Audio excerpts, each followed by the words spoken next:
Somos el equipo 5 de la materia de procesos de fabricación. En primer lugar, ¿qué son? La industria cerámica es la industria más antigua de la humanidad. Se entiende por material cerámico aquel producto de diferentes materias primas, especialmente arcillas, que son fabricadas en forma de polvo o pasta, para poder darles forma de una manera más sencilla, y que al poder someterlo a cocción sufre procesos físico-químicos, por lo que adquiere consistencia pétrea. O dicho de otro modo, son materiales sólidos inorgánicos no metálicos producidos mediante tratamiento térmico. Luego vamos a ver las estructuras de los materiales cerámicos, en donde se caracterizan por tener enlaces iónicos o covalentes, lo que les confiere propiedades distintivas como alta dureza, resistencia a altas temperaturas, una baja conductividad eléctrica y alta resistencia al desgaste. La estructura de los materiales cerámicos puede variar dependiendo del tipo de cerámica, pero en general se pueden identificar los siguientes aspectos. Estructuras de los cerámicos sencillos. Algunos compuestos cerámicos son estructuras cristalinas relativamente sencillas con sus puntos de fusión. Tenemos el compuesto cerámico, su punto de fusión. Compuesto cerámico con su punto de fusión. Primero tenemos el carburo de afinio, que su punto de fusión es de 4150 Celsius.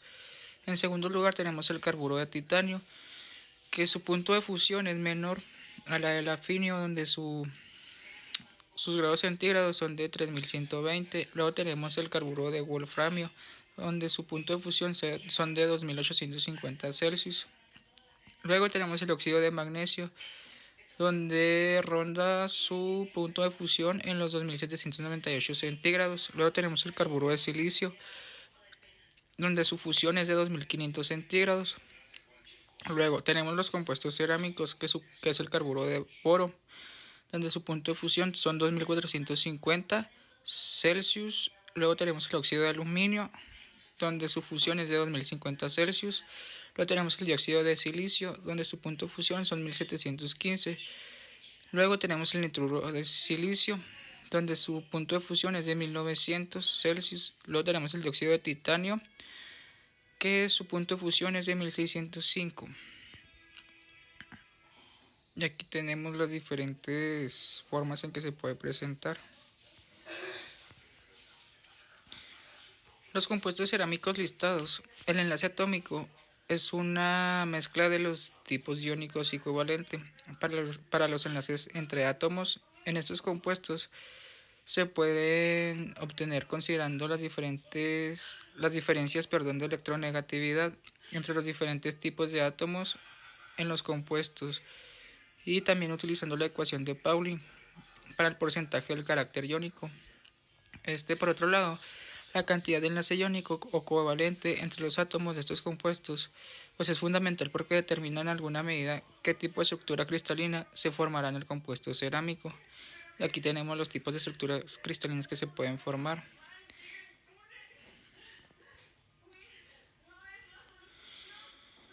Enseguida tenemos la clasificación de los materiales cerámicos, en donde, dependiendo de la naturaleza y tratamiento de las materias primas y del proceso de cocción, se distinguen dos grandes grupos de materiales cerámicos, donde están los cerámicos gruesas y las cerámicas finas.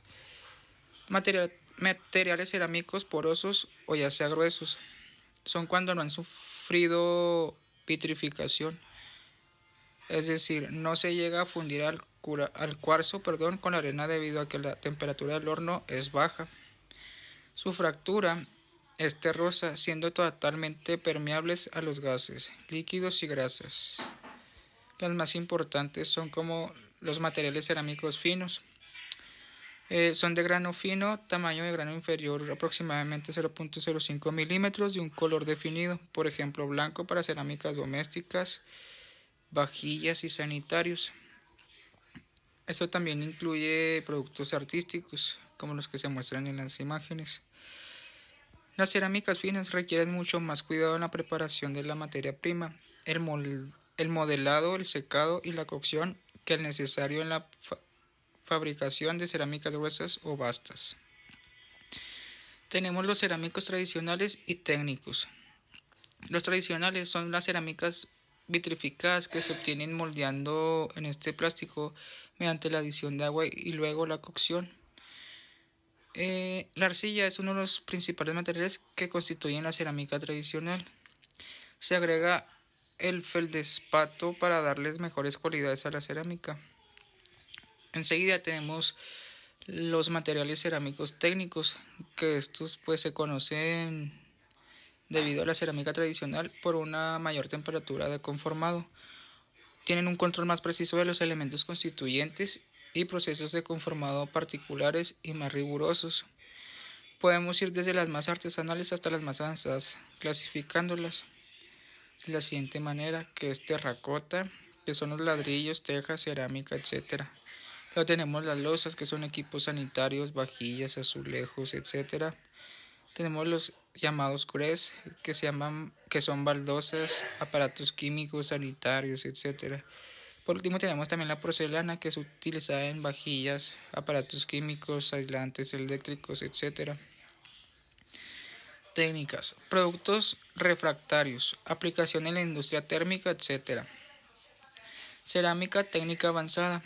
Son componentes semiconductores, herramientas de corte, piezas de motor calientes, etc. Sus propiedades generales y aplicación de las cerámicas. Son comparados con los metales y plásticos, son duros, no combustibles y no oxidables. Su gran dureza pues los hace un material ampliamente utilizado como abrasivo y como puntas cortantes de herramientas.